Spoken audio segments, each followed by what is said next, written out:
राधे राधे। भगवान की कृपा से आप सब अच्छे होंगे।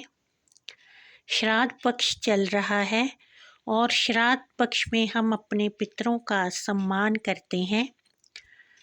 पितर वो होते हैं जो कि हमारे बड़े जब इस दुनिया से चले जाते हैं तो वो पितर बन जाते हैं।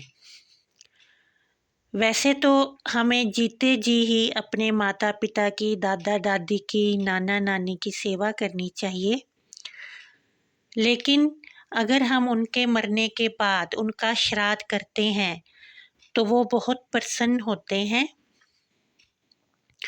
और अगर हमारे घर में पितृ दोष चल रहा है तो उनका सम्मान करने से वो समाप्त हो जाता है, क्योंकि वो खुश हो जाते हैं और आशीर्वाद देते हैं, हमारी गलतियां माफ़ कर देते हैं और पितृ दोष भी समाप्त हो जाता है। सब पितरों की श्राद्ध की अपनी अपनी तिथि होती है। बाय चांस अगर हमें अपने पितरों की तिथि नहीं पता है तो हम अमावस्या वाले दिन उनका श्राद्ध कर सकते हैं, क्योंकि श्राद्ध करने से हमें बहुत फल मिलता है। कई बार तो पितर रंक को भी राजा बना देते हैं, इतना आशीर्वाद उनके अंदर से निकलता है। वो नाच नाच कर आशीर्वाद देते हैं कि ये मेरा बच्चा गरीब है, बहुत ही तंगी में है, इसके पास पैसे आ जाएं। वो खुशी होके बस ये आशीर्वाद देते हैं तो आदमी को पता ही नहीं चलता कि धन कहाँ से आया है। इसलिए अगर हमें अपने पितरों की तिथि नहीं पता है तो हम श्राद्ध करना छोड़ें ना, उनका श्राद्ध अवश्य करें। उनका श्राद्ध फिर पितृ अमावस्या वाले दिन किया जा सकता है। उस दिन श्राद्ध करने का भी फल उतना ही मिलता है, क्योंकि पितरों को ये सब मालूम होता है कि इन्हें हमारी तिथि नहीं पता है इस दिन, इसलिए ये श्राद्ध कर रहे हैं। वो फल अवश्य ही देते हैं। अमावस्या वाले दिन वैसे तो सभी अपने पितरों का श्राद्ध करते हैं, क्योंकि ये पितर अमावस्या होती है और उन्हें धरती से विदा भी करना होता है, क्योंकि वो 15 दिन के लिए ही धरती पे आते हैं। यमराज उन्हें सिर्फ 15 दिन का समय देते हैं कि इस समय तुम धरती पे जाओ और अपने बच्चों को देखो। इसलिए अमावस्या वाले दिन उन्हें सब विदा करते हैं।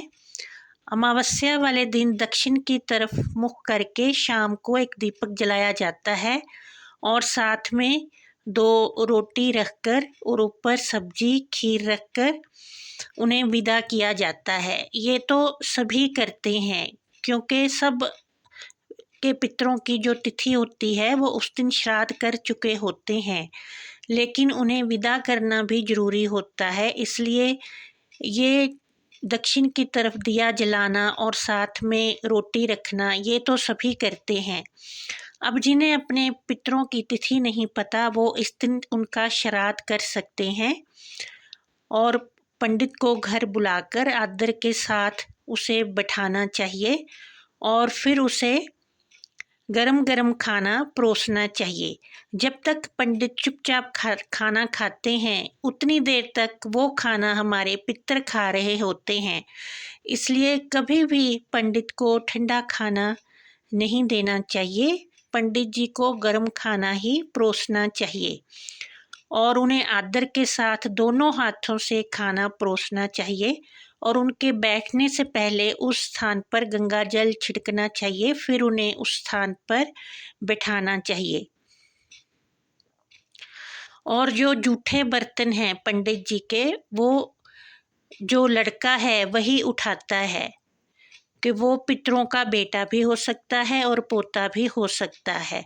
पुरुष ही वो जूठे बर्तन उठाते हैं और फिर पंडित जी को श्रद्धा अनुसार वस्त्र, छाता, टॉर्च, जूता सब कुछ दान करना चाहिए और खुशी खुशी करना चाहिए। हम थोड़ा सा भी पितरों के निमित्त दान करते हैं तो वो पता नहीं हमें कितने गुना करके लौटाते हैं, कितने भरे भरे आशीर्वाद हमें देते हैं और घर से पितर दोष भी समाप्त हो जाता है। जैसे कि बच्चों की शादी नहीं हो रही, आगे वंश नहीं बढ़ रहा, व्यापार नहीं चल रहा, ये सारे दोष समाप्त हो जाते हैं।